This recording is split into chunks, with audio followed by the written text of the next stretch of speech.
you come from London and you have shared me your desire for finding a right man who can be your husband and who can see and love you for the person you are.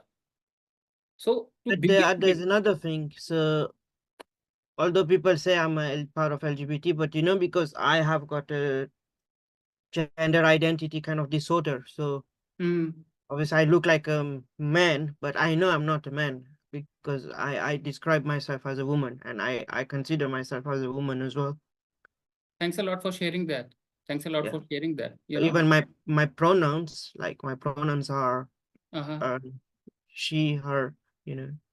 That's what my pronouns are. I do identify That's how myself you as a identify. girl. Okay, that is wonderful. But And this desire of having a right person as your husband who can see and love you for the person you are, trust me, it's such a beautiful and natural desire. yeah, Every individual has the right to love, also to be loved authentically, yeah, right? So yes. I understand when you say that I feel like a woman trapped in a man's body. Our identity is much deeper. I Mm, understand that, even expressing such a deeply personal aspect of your identity, and mm. I congratulate you for because it takes a lot of courage. Yeah, And, yeah, you it know, does. Yeah, yeah. I mean, I know a lot of people would find it shocking. Some people are like, how they don't understand it, they don't comprehend it. They're like, it's just not possible. And maybe you got mental health issues. Maybe that's mm, that's that's what it comes down to. Usually people say like, oh, maybe you've got mental health problems. mm, And I'm like, no. Well, I might have mental health problems, but this is nothing to do with it. absolutely.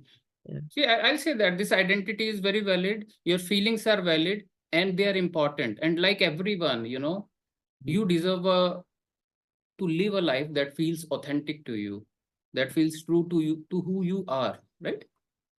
And yeah. because what I have from my personal experience for the people who comes from what we call LGBT community, the very first hurdle is the self-acceptance that they need to cross. I can see that you have already crossed that, and Mm, that will help us to achieve, to manifest your goals. And you mhm, rightly said that growing up in environments where heterosexual relationships are only considered normal, the fear of being rejected by the family, by the friends, or fear of facing the societal judgment. I've seen that, it creates the feelings of isolation. Even there is a lot of confusion it creates in our mind. mm, But still, we have to find the ways for self-acceptance and self-love. I can clearly see that the self-acceptance is not a problem for you. mm, Self-love is a problem not just for a people from a certain community, even for the 99% of the people on the planet Earth, mm. whose goal is to find a desirable suited relationship, regardless if they consider themselves as a heterosexual or homosexual or whatever. The thing is, people don't feel worthy of getting a right relationship. Mm, But as per the law of attraction, new relationship can never be attracted if your relationship with yourself is not good. mhm, Means if you don't like yourself the way you are.